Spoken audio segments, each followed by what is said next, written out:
দক্ষিণ চব্বিশ পরগনা জেলার ভাঙড়ের কৃষ্ণমাটি গ্রামের সকাল থেকেই চলছিল অশ্লীল নাচ গানের আয়োজন। এলাকার প্রায় 15-20 জন যুবকের উদ্যোগে নাচ গানের আয়োজন করে বলে জানা গিয়েছে। সকাল থেকে গ্রামের বয়স্ক ধর্মপ্রাণ মানুষেরা এর বিরোধিতা করছিল, কিন্তু কে শুনে কার কথা? কারো কথা না শুনে যুবকরা তাদের মনের আনন্দে অশ্লীল নাচ গানের আয়োজন করছিল।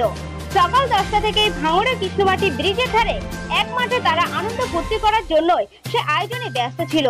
তখনই স্থানীয় মাওলানা, যিনি সিলসিলায়ে মুজাদ্দিদে জামান ফুরফুরা শরীফের বলিষ্ঠ হাতিয়ার মরহুম শাহ সুফি পীর আল্লামা আব্দুল জলিল সাহেব রহমাতুল্লাহ আলাইহির সুযোগ্য শিষ্য মাওলানা আলিমুর রহমান সাহেব ও হাফেজ কুতুবউদ্দিন নুরি সাহেব তাদেরকে বুঝিয়ে সেই অশ্লীল নাচ গান বন্ধ করে ইসলামিক অনুষ্ঠানের আয়োজন করেন।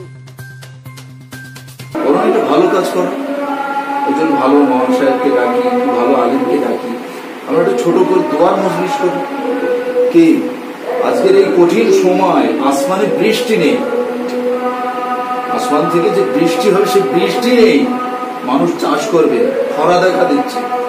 উত্তরবঙ্গে বৃষ্টি, অথচ দক্ষিণবঙ্গে বৃষ্টিই নেই।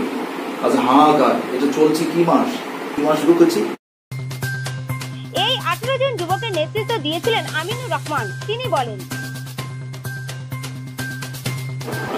হয়েছে বলতে সেটা আমরা অনেকদিন ধরে বলছি যে পিকনিক করবো, ইন্টারনে খেলা দেবো, তা খেলা দেওয়ার নাচ গান দেবো বলেছিলাম, যে নাচ গান করবো।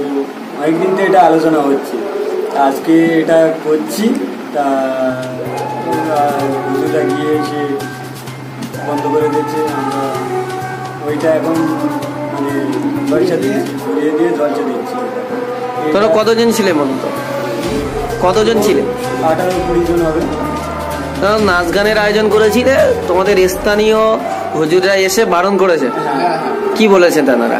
বলছে এসব করতে নেই, গোনা হবে। বুঝিয়েছে, আমাদের বুঝিয়েছে যে জলসা দাও, এটা না করে।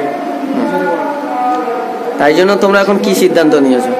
আমরা এখন জলসা দেবো বলেছি, এবার আজকে দিচ্ছি, প্রত্যেক বছর দেবো। মানে এতদিন মানে তোমরা যে ভাবনার চিন্তা করেছিলে যে একটা নাচ গানের অনুষ্ঠান করবে, সেটার পরিবর্তে জলসা হচ্ছে হুজুরদের কথা মেনে নিয়ে, এবং তোমরা ভাবছো যে প্রত্যেক বছর এটা করবে, গান বাজনার বাদ জায়গা এটাই। তোমার নাম? আমিনুল হোসেন। এ তরুণেরা, পাড়া নওজওয়ানেরা, এ মুসলমান ভাই বাবাজিরা, আল্লাহ নবী সুমান নবী বললেন, আমি রাসূলুল্লাহ জানিয়ে দিলাম, মান আহাব্বা সুন্নতি ফাকাদ আহাব্বানি ওয়া মান আহাব্বানি